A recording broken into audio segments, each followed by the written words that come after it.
SSC নিয়োগ মামলার রায় নিয়ে সরগরম সারা বাংলা। এসএসসি নিয়োগে দুর্নীতির বহর দেখে হতবাক রাজ্যবাসী।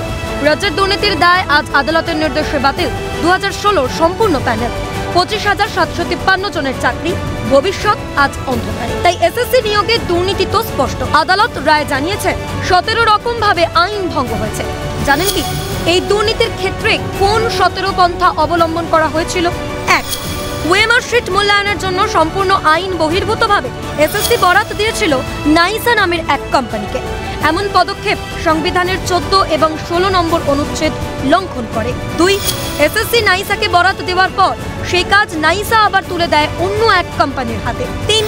এসএসসির দপ্তরে ওয়েমার স্ক্যানের কাজ চালিয়ে যায় ওই সংস্থা, কিন্তু এসএসসির তরফ থেকে ওই সংস্থাকে দায়িত্বই দেওয়া হয়নি, ফলে বরাত দেওয়ার পরেও বিষয়টি অবৈধ থাকে। 4.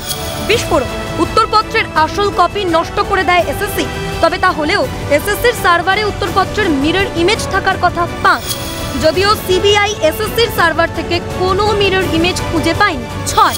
এখানেই সিবিআই এর পর্যবেক্ষণ, মিরর ইমেজ সংরক্ষণ না করেই আসল কপি নষ্ট করেছে এসএসসি। 7. এখানে এসএসসির মত ভিন্ন।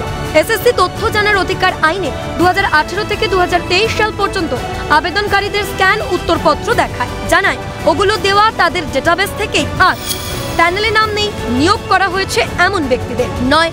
গ্রুপ সি এবং গ্রুপ ডি অর্থাৎ অশিক্ষক সহ নবম থেকে দ্বাদশ এই 4 নিয়োগে ঘোষিত শূন্য পদের তুলনায় বেশি প্রার্থী নিয়োগ। 10. অনেকে চাকরি পেয়েছেন শুধুমাত্র সাদা খাতা জমা দিয়েও। 11. চাকরি দেওয়া হয়েছে প্যানেলের মেয়াদ উত্তীর্ণ হওয়ার পরে। 12.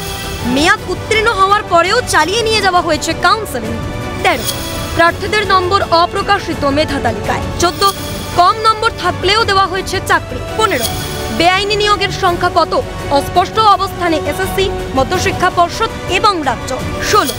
নিয়োগে দুর্নীতি ঢাকতে সুপার নিউমেরিক পোস্ট বানিয়ে নিয়োগের আবেদন এসএসসি। 17. গ্রুপ সি এবং গ্রুপ ডি সঙ্গে নবম, দশম ও একাদশ, দ্বাদশ 4 বিভাগের কোনো ক্ষেত্রেই মানা হয়নি নিয়োগ পদ্ধতির কোনো রকম নিয়োগ। ফলস্বরূপ সোমবারের রায় বাতিল 2016 সালের সম্পূর্ণ প্যানেল, বাতিল প্রায় 26,000 চাকরি।